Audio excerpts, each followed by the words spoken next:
Hello everyone, this is Astrology once again bringing you another video in my transit series. Join me on this journey. Sign up, share and subscribe. Should you have any queries or questions at the end of this video, drop me a line at zeta55@outlook.com or check me on my blog at zetastrology.com.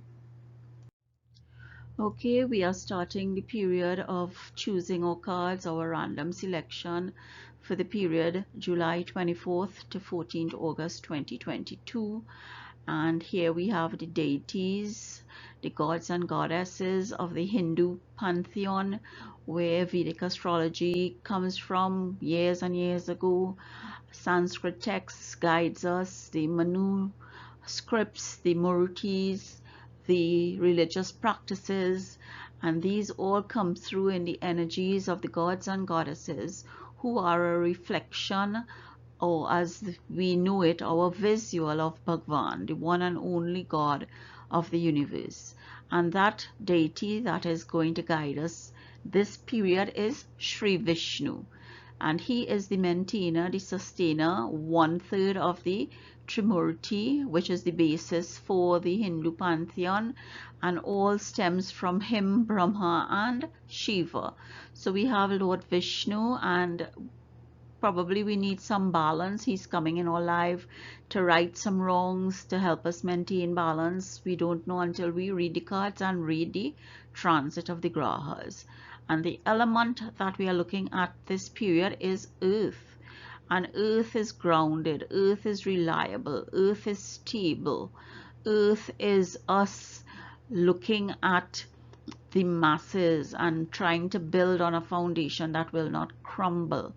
Earth is steady but slow, it's not fast and quick. And this is what will guide us so that we have maintenance and preservation with Sri Vishnu, and now we have earth as the element. So let's see what will be the house or the bhava that will focus our attention on for this period.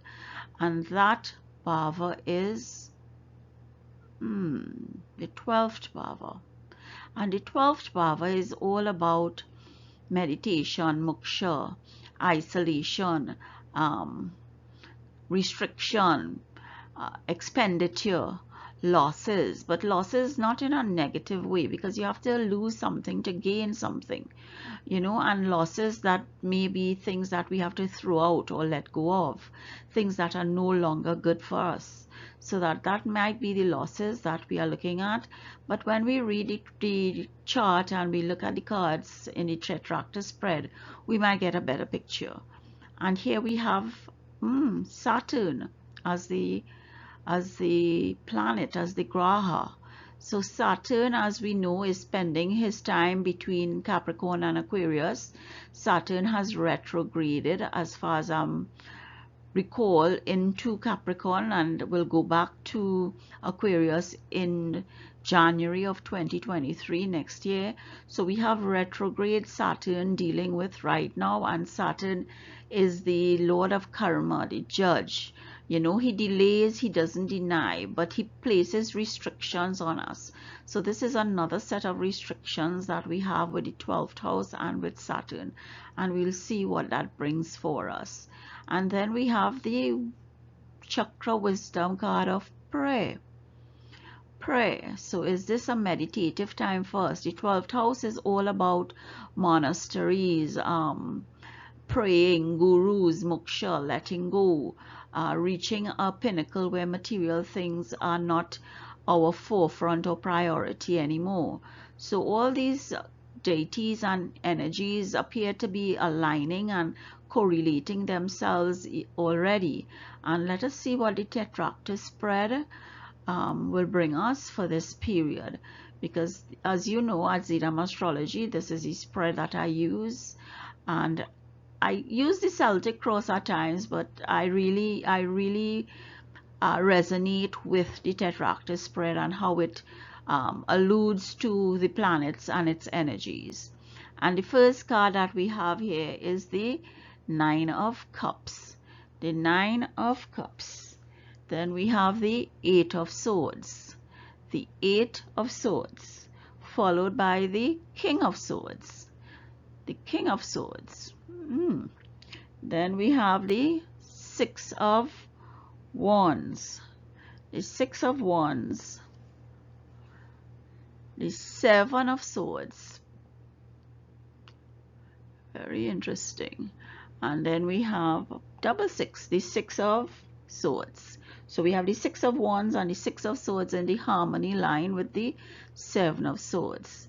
Then in the material line we have the Six of Pentacles.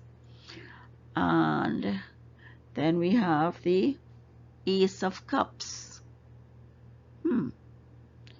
Followed by the Hanged Woman. Well, it's the Hanged Man, but in this deck they depict it as the Hanged Woman.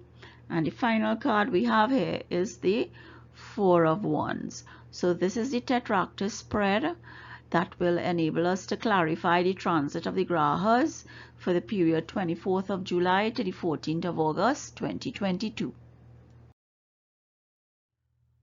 Okay, here we go with our transit of the grahas, and here we have our planet placements for the period starting July 24th to August 14th, 2022.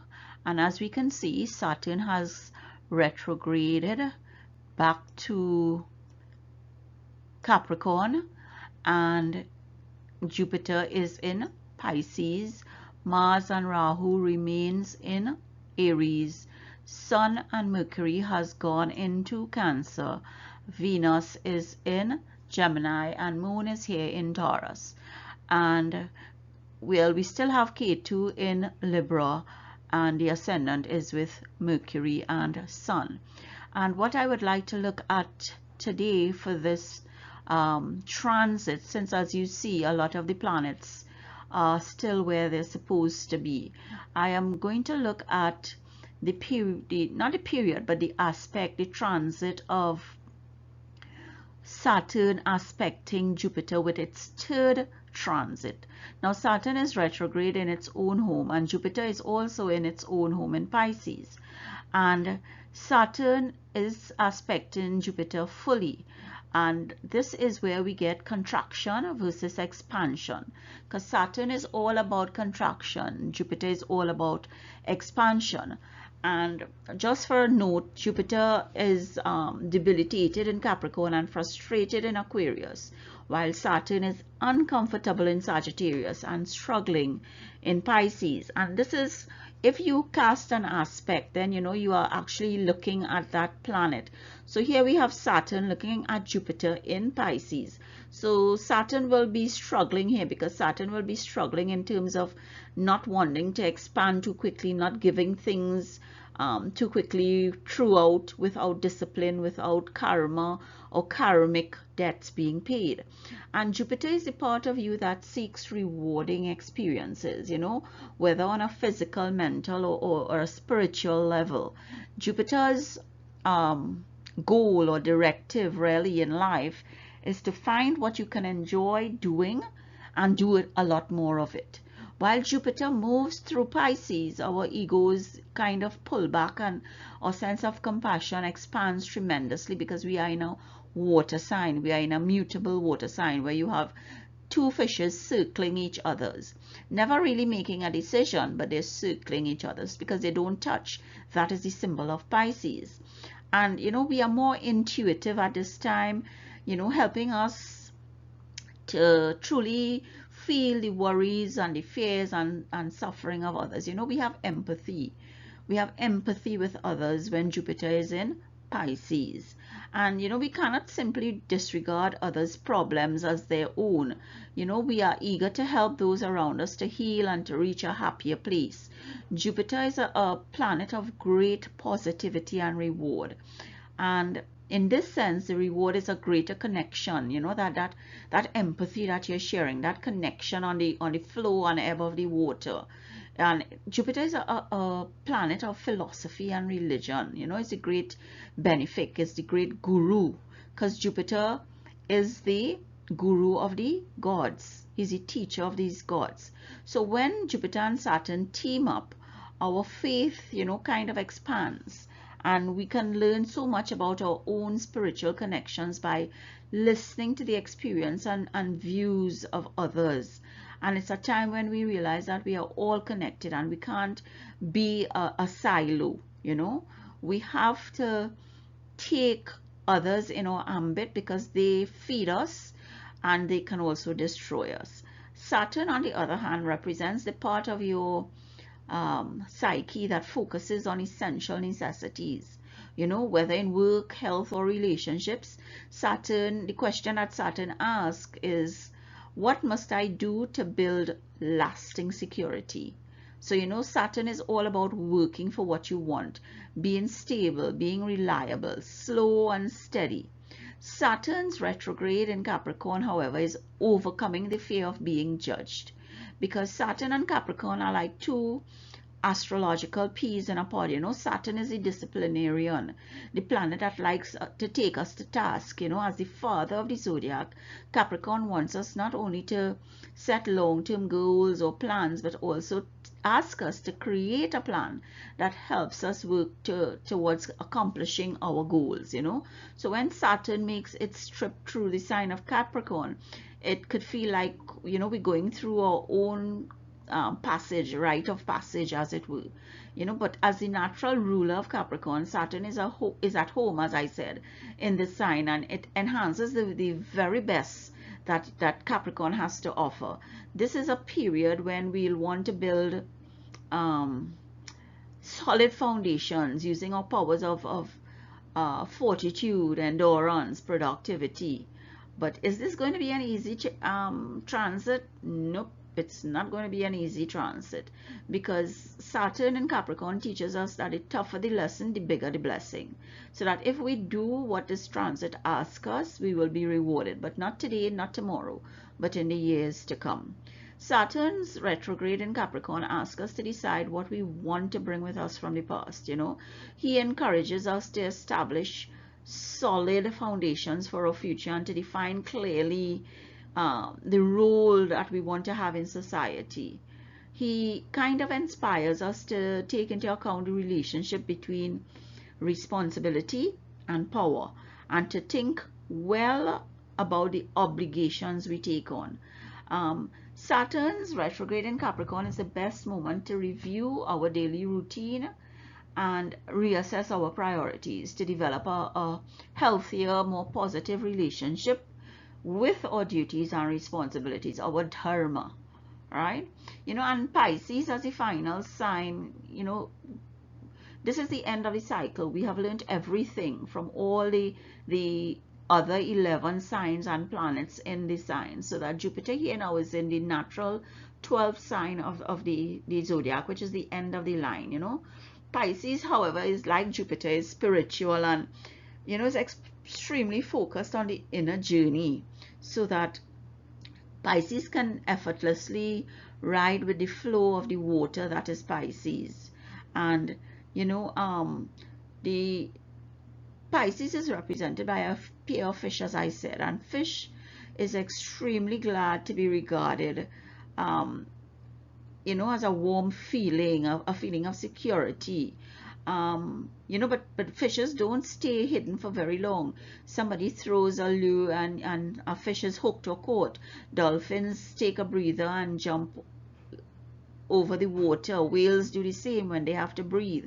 So that fishes are not hidden for long, so that things come to light in Pisces. Although Neptune shares the rulership here with Jupiter, Neptune, remember, oversees illusion and escapism. So that is what we have going on here with Saturn and Jupiter. That, you know, Saturn throws an aspect on Jupiter. Saturn wants to bring a little contraction to Jupiter, but Jupiter is very, very powerful in his own home, so that Saturn also is very powerful. And there's a saying in Vedic astrology that when a planet is retrograde, it is even more powerful. But Saturn here is giving you a chance to redo, as all retrograde planets do.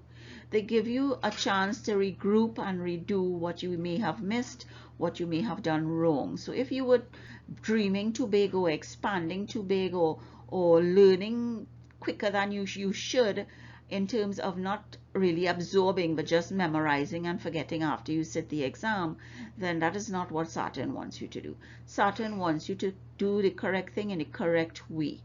And this is your chance to redo. And recall, I said it will be generic because I don't know what house or bhava Pisces is for you. So I don't know if it will be that you have to redo over some family relationship, you have to redo something at work, you have to redo how you learn, you have to redo what you say or do to enemies, to your spouse, to your children. I don't know because I don't know what Pisces is for you in terms of the bhava. So let us see if we can get some clarification here now with the houses, with the cards that we chose for this tetractys spread. And we have the Nine of Cups as the unity card, and that is the card that holds us together. So if we look at the Nine of Cups, and remember I said that with the unity card for my tetractys spread really and truly comes from Saturn, because Saturn is that holder of office that guides you slowly but surely, but gives you results. And it doesn't give you results in a flash, it gives you results over time. So it is a lasting and reliable unity. And this card really helps you to understand that the Nine of Cups is the unit of beginning. It's the unit of happiness. It's the unit of where you want to flow from, you know. And the unity card is the Nine of Cups, and the Nine of Cups is all about emotions, the good life, abundance, achievement, prosperous, you know. With this card, this is called the wish card, and wonderful joy and abundance comes with this card.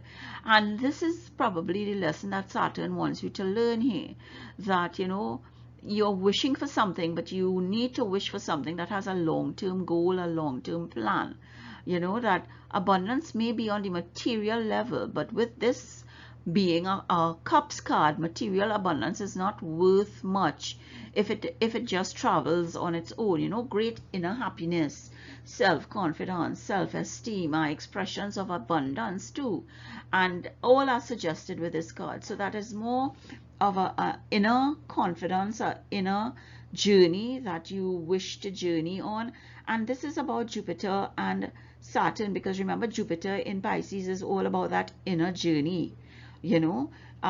Saturn in Capricorn is all about not being judged, or your fear of being judged. So that this unity card here really speaks to Jupiter and Saturn.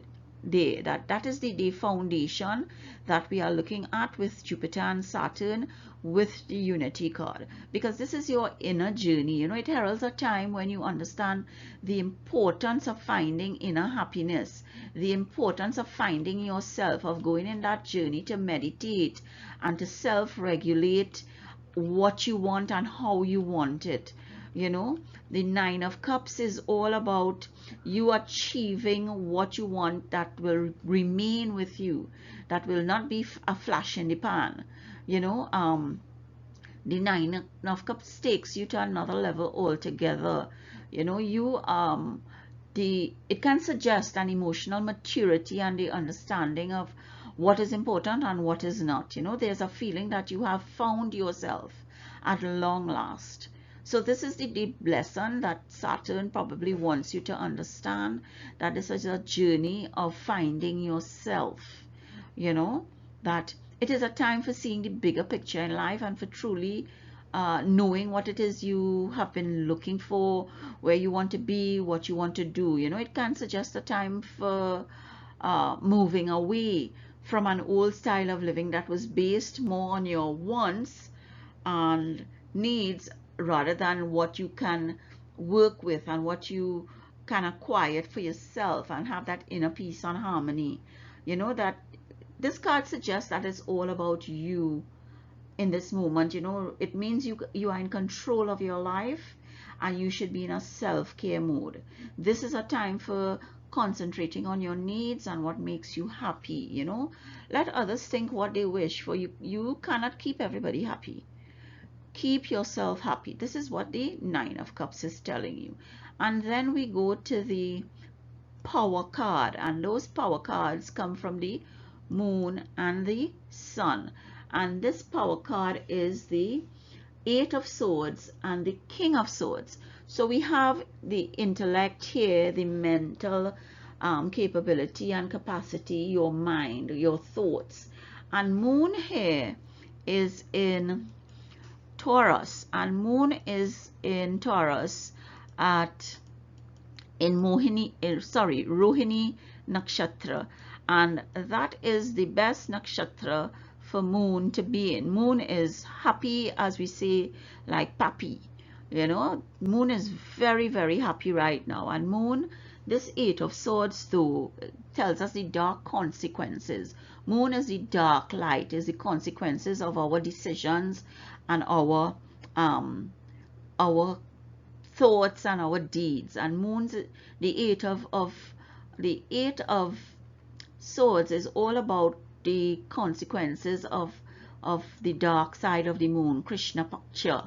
And it's about restrictions here, stagnation, dilemmas, misconceptions, misperceptions, confusions, illusions. Your thoughts here can likely be overwhelmed by the extent of your perceived problems, because remember, this is not a physical reality. This is mental reality, and this is your power line. And your power line comes from the moon and the sun. And the moon is about your mind, your mother, your home, your comfort. The sun is about your ego, your father, how you learn, who are your counselors, your teachings. That is what the sun and moon gives you here in power. It's a mental power. It's a mental power that gives you clarity, that brings you inner peace and harmony. And the Eight of Swords is telling you that you think you still have restrictions. You have some misconceptions about some things. You have some misconceptions about issues that you are tackling, and that that you feel that others may fall by the wayside because you are not focused. You are in a bind. You feel that you can't think for yourself. And as you tackle your issues one by one, others may fall by the wayside as you go, or automatically fall in line because of your actions, because you are not thinking things through. You are so much concentrating in your mind on these restrictions that you have. Is it a restriction of money? Is it a restriction of your movement? Is it a restriction for you thinking that you can't leave where you are right now? What is the restriction that is holding you back from moving forward? Because your ego here speaks to the King of Swords. And the King of Swords is conflict. It's mental discipline, it's logic, it's mind over matter. And this is what the King of Swords is telling you. The sun here is giving you that conflict that you have, to overcome this binding and this restriction to gain your power. And the moon, as I said, is in Taurus, in Rohini Nakshatra, and moon is very happy there. So this is kind of telling you that whatever negative thoughts you're thinking, don't think it, because it's really not worth it. You don't need this Eight of Swords to tie you up, because you have the King of Swords here giving you logic, giving you reason, giving you mental discipline to understand that you have what it takes. You have what it takes to gain that power, to gain that control over yourself, to understand that you have the power to become focused and to do away with the illusions. That the swords are all about mental thoughts, mental power, mental thinking as to where you want to go and how you want to go it and what you want to do. So that power line there is telling you that you are a little confused because you have the Eight of Swords, and the Eight of Swords should be very happy because moon is in a good place on the chart. Sun is in Cancer, which is ruled by the moon. So sun here too is where your mind is not really decisive, because the moon is telling you by the Eight of Swords that, you know, some decisions might be a little not what we want to do. You're kind of indecisive about it, you know. You're in a moral compass, as it were, that it a little skewed, a little chaotic. So your power line is kind of shifting here, that you yourself with your thoughts are shifting your power line, because instead of being reasonable and logical, you are being chaotic and indecisive, so that your power line is being affected here. So moon and sun, and the moon and sun here is being clarified because sun in Cancer is a kind of indecisive kind of mode, because sun is being affected by the nurturing of the moon, by the nurturing of the energies that moon will give off in Cancer.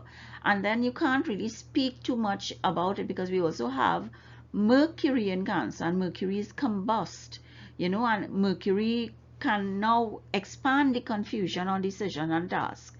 So that, and both Mercury and Sun is in Pushya Nakshatra, which is motherly, nurturing, generous, you know, forgiving, accepting.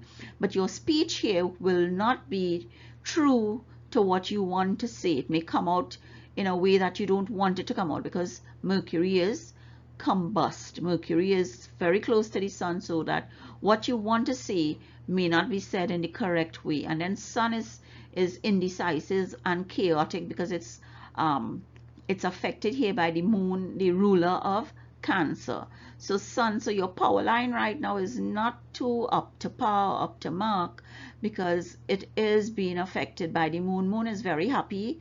Moon is very happy to throw his energies into his own home in Cancer, and this is what is affecting Sun and Mercury. And then we have the harmony line, and the harmony line here comes with the Six of Wands, the Seven of Swords, and the Six of Swords. So that the Six of Wands here, starting off the harmony line, speaks to the destroyer, what needs to be removed for you to move forward. And the Six of Wands is all about victory and success, public recognition. So your need mentally, your need for recognition of what you have done or what you have been doing is affecting you right now. So that your need to be publicly recognized or given kudos for what you have done or what you are doing needs to be removed. You really don't need that public recognition. You need to journey, that inner journey, so that that inner journey will bring out your harmony and your peace.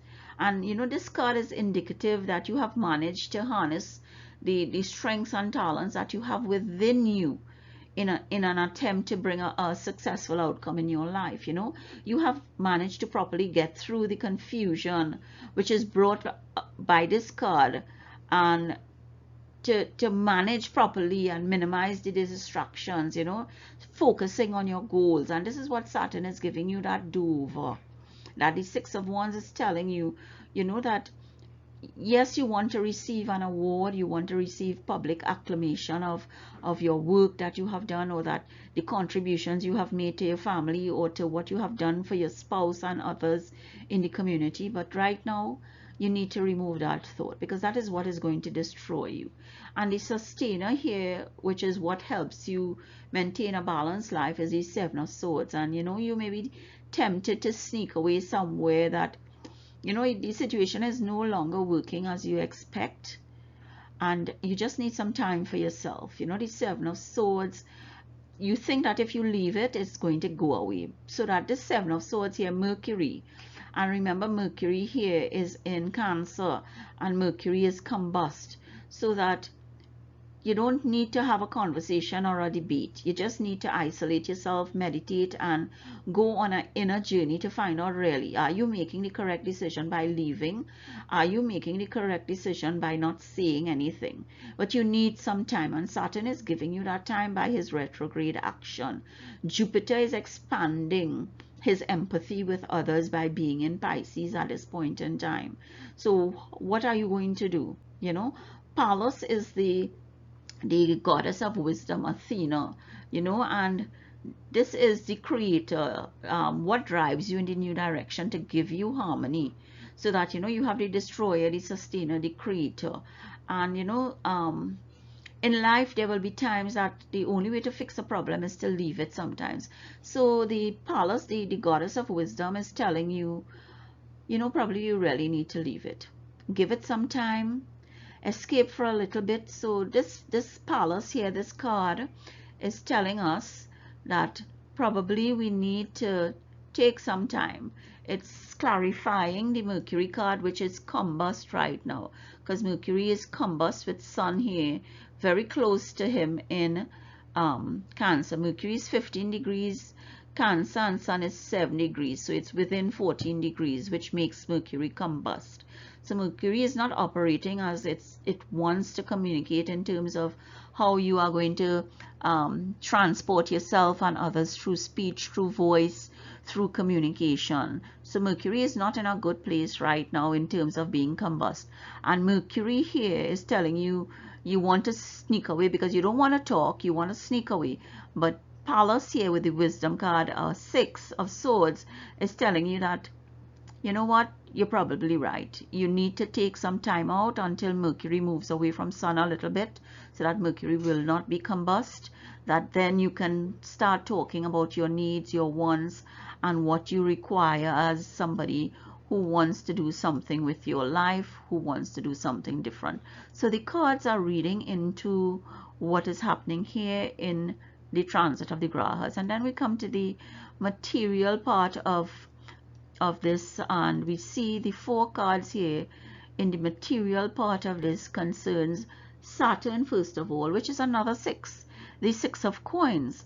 And the 6 of coins is all about, at the end of the day, the 6 of coins is all about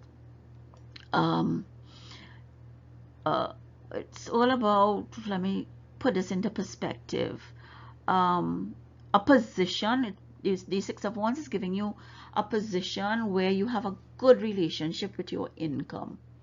It's the amount of money that you bring in and your expenses for this period are balanced, so that whatever you might want to spend on, you would think twice about it. Because remember, this card here is Saturnian in nature. This is Saturn here. So Saturn here now is retrograde, giving you a chance to do over. So you might have recognized that you might have been overspending, and you don't need to spend, or you don't need the things that you want to spend on right now. You just want it, you don't need it. And that is what Saturn is telling you, that to cope with everyday life, you're getting that balance of your money, where your expenses does not outweigh your income. That is what this Saturn in the material world is telling you.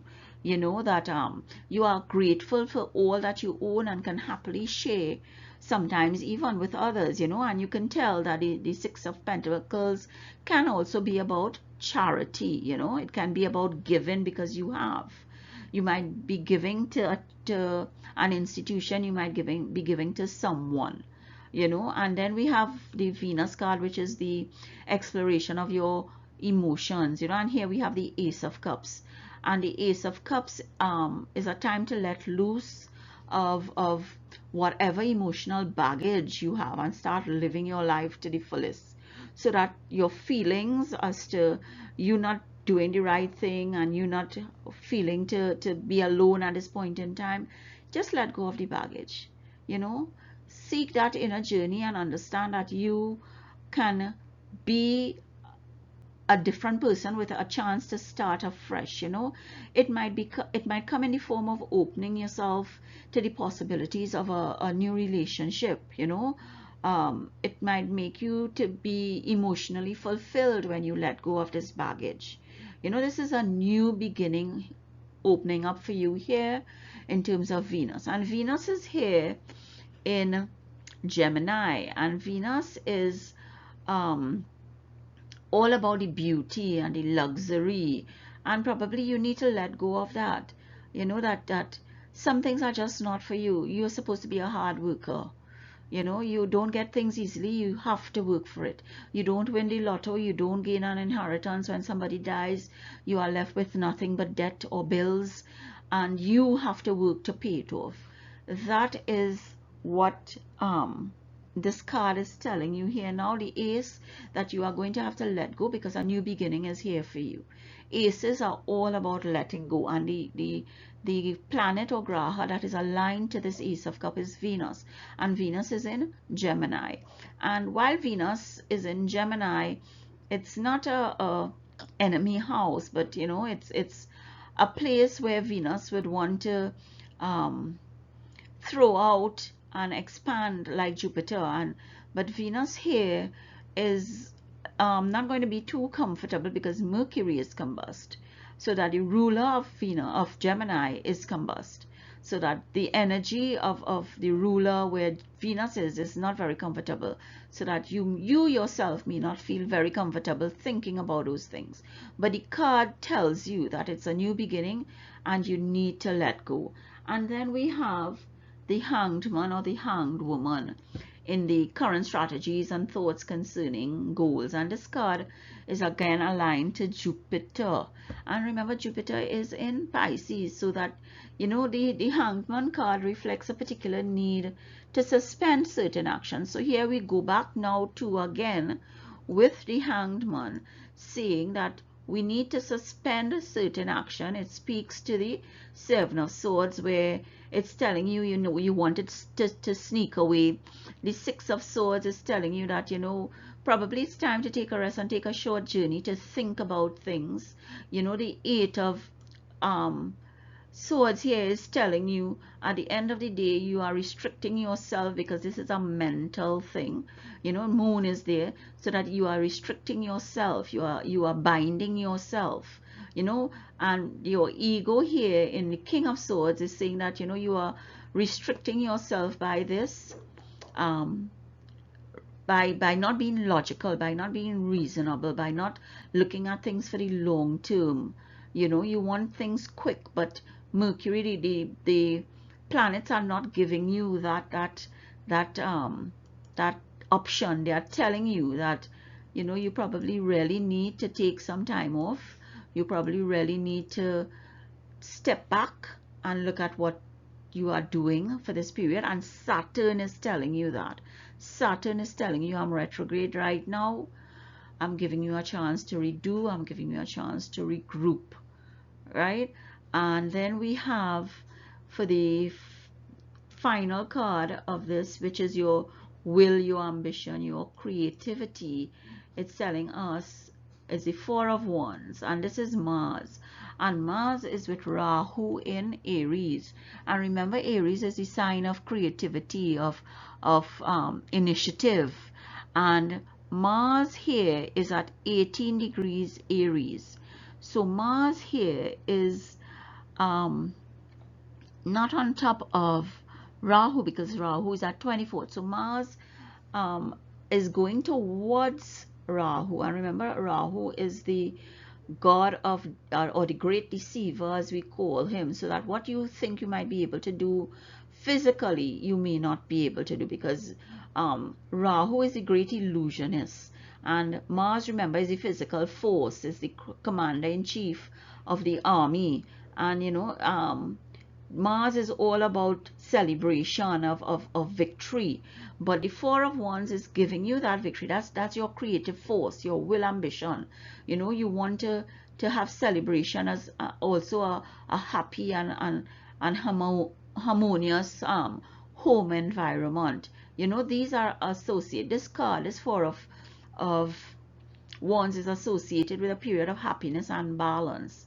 And the symbolism within the Four of Wands poses that this is the perfect time for you to get together with people close to you, such as your friends and family. So that this is what the card is telling you, that, you know, sit down with your friends, your family, and you can celebrate with them rather than going out and buying things that you don't need, that you just want. You know, oftentimes this card is known to reflect a period of holidays, you know, vacation, when you are together with friends and family for an extended period of time.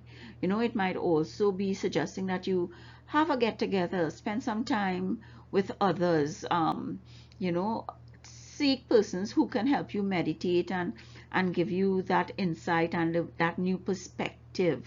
The four pillars are there. That is what you want at the end of the day. That's your will, that's your ambition, that makes your creative juice flow. This four of wands is what you want: stability.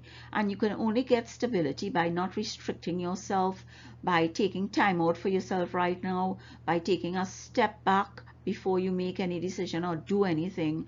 And it tells you to probably curtail your dreams a little bit, because your dreams might be beyond your physical capacity at this point in time, or mental, because Mercury is combust. So that at the end of the day, curb yourself a little bit, curb your dreams a little bit, think about what you really want, take that step back, balance yourself between your needs and your wants. You are restricting yourself from getting a new beginning. But the Nine of Cups is the unity card. The Nine of Cups speaks to your victory, your success, your celebration. If all that you do during this period is redo, rethink, understand that you need to have empathy to others, let go, sorry, of some of the luxuries that you may wish for, that you are harboring thoughts about, because it's not going to come to you easily. You're going to have to work for it. The strength that you might need to work towards your goals is not going to come to you easily, because Rahu is there with Mars, giving an illusion of strength when you may not have that illusion. But for your wishes to come true, as the Nine of Cups suggests in this reading, you need to look at Saturn's retrograde to rethink, regroup. You need to look at Jupiter, having empathy with others and to others. So this is the card reading for that. Let us see what the energy is coming from. And the energy is in the 12th house, your faith, hidden tendencies, large institutions, or overwhelming events. And remember, Saturn in Capricorn is about the masses, about governance, about institutions. So what it is you are looking towards for in this 12th house, it might be a loss. It might be you leaving a home, a house, a job, someone, that you are going to have faith in yourself after your inner journey to create a loss that will bring you new beginnings, because the Ace of Cups telling you that you are going to get new beginning with your faith working, and to bring out your hidden tendencies. You know, your hidden tendencies of what you really want. Do you want to stay in a toxic workplace? Do you want to stay in a toxic workplace because you feel you are right and that you should win? No, you don't want to do that. You want to have a new beginning, as the Ace of Cups is telling you. And this is the 12th house, a 12th house of losses, of expenditure. Then we have the element earth here. And it's really telling you that, you know, the earth is reliable, the earth is sturdy, the earth is a foundation that you want.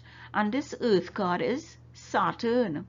Capricorn is earth, you know, and it just tells you again that this is the way that you need to do. Saturn is really Lord of karma and justice for this period. And then we have Sri Vishnu telling us that he's the maintainer of the universe, and what it is we're doing to maintain ourselves right now. Remember, the harmony line is destroyer, maintainer, and creator, and the maintainer here is Mercury with the Seven of Swords, where we want to take some time for ourselves. So say your prayer, because that is the next card. Say your prayer to Lord Vishnu to ask him to help you maintain balance, to help you create the environment and the actions and thoughts that you need to have, so that you can become the Nine of Cups for this period, so that you can become the person that Saturn has to judge when he lets go that boomerang, that arrow that he's pulling back right now to before he goes direct again. So listen to the cards, listen to the transit of the grahas and understand what can be some of the things that may affect you for this period. And remember, the bhavas that this is going to affect you in depends on your kundali, on your birth chart. Saturn might be in your first house, Saturn might be in your 10th house, Saturn might be in your 5th house. So understand that it can be targeted to you only when I know your kundali and birth chart information to tell you specifically for you where this is impacting for this period. So thank you once again, and let's move on. Let us see Saturn. And Saturn is the graha here. Saturn here is the graha telling you that listen to Saturn. Saturn is front and center, you know. So at the end of the day, the card speaking to the transit of the grahas, the kundali that is coming up for the period July 24 to August 14th speaks to the cards that is showing the clarity to the messages that have been sent for you to take within yourself or not. As I always tell you at Zeeram Astrology, the choice is yours. I am not here to convert anybody. I am here to share and hopefully teach. At Zeeram Astrology, you would understand now that I always give thanks to Bhagwan for him allowing me to complete another video and for me to share my knowledge and research with you. You would understand that I do things differently and that I have included tutorials in my slides where you can skip over if you're not a new subscriber or client, but it gives you an insight into how I think, how I analyze, and why I do what I do at Zeeram Astrology. I thank you for listening, and I hope something new and exciting enters your thoughts and enables your dreams. Be safe, happy, and healthy until we meet again, and hope to see you next time. Bye. Okay, before I close off this video, I just like to remind you to subscribe, share, and sign up at zeeramastrology.com or to my channel here on YouTube, where you will get all your readings, your patra readings, your tarot spreads, your runes and crystals inclusive in your reports, and your chakras. Please share, sign up, and subscribe. I have left this slide up in my videos mainly for my new subscribers or persons who are not aware of some terminology that we use in Vedic astrology, and where how we divide the sky into the signs, the rasis, the nakshatras, the stars, and the padas. You know, it may not be terms that you are aware of or that you have used on a day-to-day basis, and this is just giving you a heads up and to give you an understanding of what we mean, or what I mean as astrology, when I talk about the nakshatras and the padas and the placement of these nakshatras and stars and what it means for your kundali. So join me on this journey and request your report or your kundali so that you can understand what the stars and the universe have in store for you. Okay, at Zeeram Astrology, you know that I do things differently in regard to the transit of the analysis of the grahas or the planets. And I do things differently because of the movement of the planets, where they move either monthly or annually, or like Saturn every 2.5 years. And one of the reasons is that I don't want to give you a routine or boring or just say the same thing over and over again. And I have utilized the union of tarot and Vedic astrology as a method for my analysis in Patra Kundali reading and analysis at Zeeram Astrology. And this is just a visual for you to understand a little bit of what I'm doing. This is a Kundali or birth chart taken of somebody who is born on May 17th, 1945. And this is their natal chart. And the natal chart shows the ascendant in Leo with Jupiter. So the ascendant in Leo immediately denotes that Leo becomes the first bhava, the first house, the house about you and yourself. Then we have Ketu here in Sagittarius, which is the 5th house.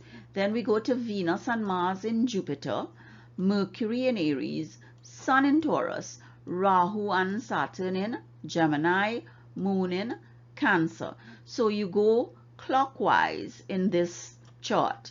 And this is your natal chart. This is a chart that you cannot change because this is your date and time of birth, predestined for you. This is your fate. This is your lineage. This is your bloodline. This is your ancestor. And with it comes karma from the past life, deeds that were left undone. And it presents itself here for you as your soul's mission. What is it you came on this earth to do on May 17th, 1945? So this is your natal chart, right? And if I don't have your natal chart, then I don't know where your ascendant is, what is your first house, and where the planets are posited for you. And then we come to the transit of the grahas, which is what I do for you on this bi-weekly basis. And this transit, these grahas placement are just arbitrary, you know, it's just to give you a visual.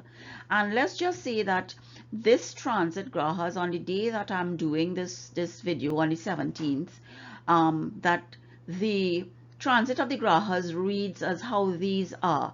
We find Mars in Virgo. Mars is in Virgo, Venus is in Libra, Sun is in Sagittarius, and so forth, so on, so that you see the difference to the natal placement. And when we do transits, transit comes secondary to your dasha. And for the Vedic persons who are aware of what that is, it's just a cycle of life for others. It's a cycle of life that tells you this is the planet or graha that is the main person for you in this period of life. And each graha has a different timeline. So that if I don't even know your Mahadasha, then it makes it even more difficult for me to target you specifically or personally for the transit. This is why I don't do daily horoscopes, and this is why the transit of the grahas in my videos are just generic. It's general.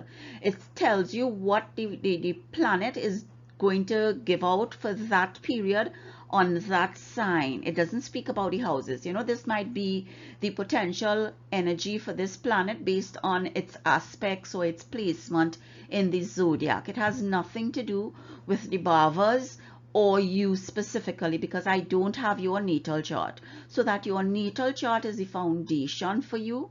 You know, it is the foundation that we as astrologers must have for these readings to be targeted to you. So if something resonates in these transits for you and you want to know further about you specifically, then you need to request a chart from Zidam Astrology for us to give you that analysis specific to you. So this is the natal and transit. And then I deal with, well, this is just another visual of the zodiac signs.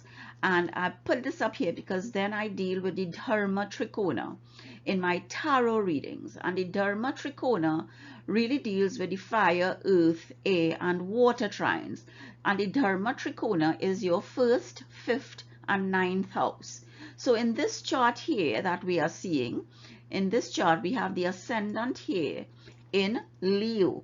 So Leo becomes your first house. Leo being your first house, it would mean Sagittarius is your fifth house, Aries is your ninth house. So this is the Dharma Trikona for the fire trine when Leo is your first house.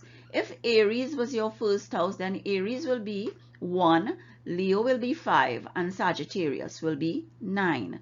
Now with Dharma Trikona, I use the Dharma Trikona because Dharma Trikona is the spiritual angle of your of the aspects of your soul. You know, your first house is your soul's mission. The fifth house is the accumulated merit from past lives, whether it's good or bad, and that is punya purva, as we say in Vedic astrology. And the ninth house is the manifestation of past karma, so that you have those things coming forth in this life for you. And the tradition holds that your dharma is the primary aim of your human life, in this janam. Since your Dharma Trikona gives you the foundation which you develop wisdom and your discretion to pursue the other 3 trikonas that we find in Vedic astrology. And those trikonas are the Artha trikona, the Kama trikona, and the Moksha trikona. And the houses here, the Artha trikona starts with house number 2, then it goes to 6 and 10. Kama starts with 3 and Moksha starts with 4, and it's all 159 apart, but starts at these houses. So your Artha trikona here for this Kundali that is up here, the second house here is Virgo. So Virgo is going to be your second house, and then the 6th house and the 10th house will create that Artha trikona, which is wealth, Kama trikona, which is happiness, and Moksha trikona, which is liberation. But I don't deal with those specifically in my tarot reading, because I focus on the Dharma trikona, because that's your foundation and it's the primary aim of the Purusha Shata, or the zodiac signs in Hindi religion. And then, you know, as we look at the tarot deck, we see wands, pentacles, swords, and cups. And these relate to fire, earth, air, and water. So that we have the fire, earth, air, and water in the tarot deck. We have the fire, earth, air, and water trines in the Dharma trikona and in the 3 other trikonas that I showed you. But this is where it comes together. This is the commonality. This is where I feel comfortable in using it. And wands is aligned to clubs. Pentacles and earth is aligned to diamonds. Sword is aligned to spades. And cups is aligned to hearts in the normal plane deck. And as I said, this is fire, earth, air, and water, and this is the source code of astrology. So that the source code of astrology is also found in the tarot deck. And when we use the source code of astrology as a blueprint of our soul, we become architects of our destiny. And remember, destiny can be changed when we use courage, willpower, compassion, choice. Fate we cannot change, because fate is our natal placement of the chart. We cannot change our birth date. We cannot change our birth time. We cannot change where we were born on this date and time. But we can change destiny through our actions and choices. And therefore we become the architects of our destiny by using this blueprint of fire, earth, air, and water of our soul. So this is, you know, the timeline that I'm giving you. This is the little explanation. And as Zedam Astrology is doing things differently, I feel it is incumbent upon me to give you an explanation for you to understand what I do, why I do it, and how I do it. So that I hope this resonates with you. I hope you understand what I mean when I say what I said here, and that my communication was clear. If you should have a question on anything, I am always open to discussion and learning. I have a wealth of knowledge that I have researched, but there is always more to learn. So feel free to send me a line, to comment on my blog, to comment on my channel, and share, sign up, and subscribe.